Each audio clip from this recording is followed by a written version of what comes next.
Bonjour à chacun et à chacune. J'espère que malgré les circonstances difficiles, improbables, parfois brutales, vous vous portez bien. En tout cas, je suis heureux de pouvoir vivre ce moment avec vous et de pouvoir m'entretenir sur un thème que j'ai très à cœur, le thème de la foi. Il faut savoir que le thème de la foi est un thème important, je dirais même un thème incontournable. Il faut savoir d'une part que dans la Bible, le mot foi est cité plus de 242 fois. D'autre part, dans le cadre du Nouveau Testament, on trouve ce mot 235 fois. Il est important de dire que si on regarde de manière plus large des mots qui ont une signification proche de la foi, comme le verbe croire sous toutes ses déclinaisons, ou le mot confiance, eh bien nous trouvons 450 fois dans la Bible des mots rattachés à la confiance et au fait de croire. Pourquoi? Parce que la foi est un défi. Il s'agit de croire en quelque chose d'invisible, à une personne invisible et pourtant tellement réelle, Dieu le Père et son Fils Jésus-Christ. On peut également dire, pour noter la pertinence, l'importance de la foi, que Jésus, très souvent, dans ses enseignements, mais aussi dans ses moments d'exercice de ministère, fait allusion à la foi, à l'importance de la foi, à l'exercice de la foi, avec toutes ses conséquences extraordinaires. J'aimerais terminer cette introduction en vous disant que dans la Bible, dans Hébreux 11 au verset 6, il est dit « Il est simplement impossible d'être agréable à Dieu sans la foi ». La foi est indispensable si nous voulons plaire à Dieu, honorer Dieu.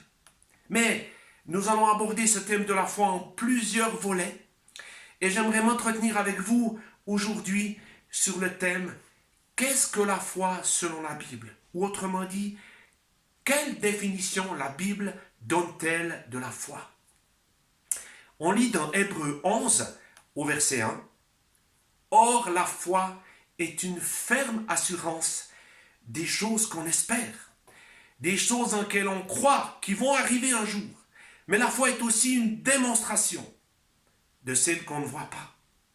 Pour l'avoir possédée, les anciens ont obtenu un témoignage favorable. C'est par la foi, écoutez bien, c'est par la foi que nous reconnaissons que le monde a été formé par la parole de Dieu, en sorte que ce qu'on voit n'a pas été fait à partir de choses visibles. Comment est-ce possible de croire en quelqu'un d'invisible, quelqu'un qu'on n'a jamais vu? Chers amis, ce Dieu invisible, comment pouvons-nous croire en lui si nous ne l'expérimentons pas? Mais au préalable, j'aimerais dire que on peut s'approcher de Dieu de manière traditionnelle, par principe, par bonne conscience, par obligation, et on va rester des gens religieux. Rien ne va se passer. Donc il s'agit d'expérimenter la présence surnaturelle de Dieu, qui nous remplit d'amour, de paix, de sécurité. Cette présence qui nous donne de l'assurance, de l'audace et la capacité de nous tourner non seulement vers Dieu, mais aussi vers notre prochain. Et qui nous permet de nous détourner, de nous détacher de notre égocentrisme. Mais comment expérimenter alors cette présence surnaturelle de Dieu?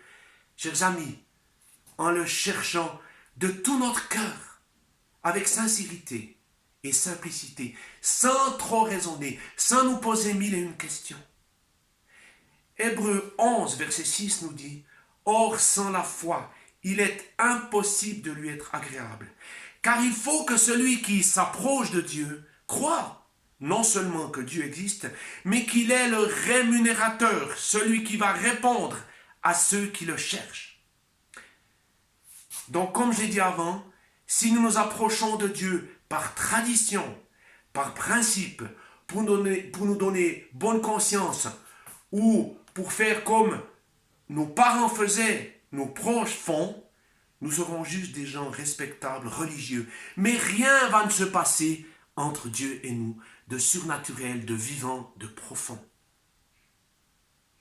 1 Pierre 1,8 nous dit, « Lui que vous aimez sans l'avoir vu, en qui vous croyez sans le voir encore, vous réjouissant d'une joie ineffable et glorieuse. » Bien-aimés, la foi véritable, la foi vivante se maintient dans la durée. Elle nous rend capables d'aimer Jésus-Christ, même si nous ne le voyons pas, parce que nous savons, nous avons la certitude qu'un jour nous le verrons effectivement.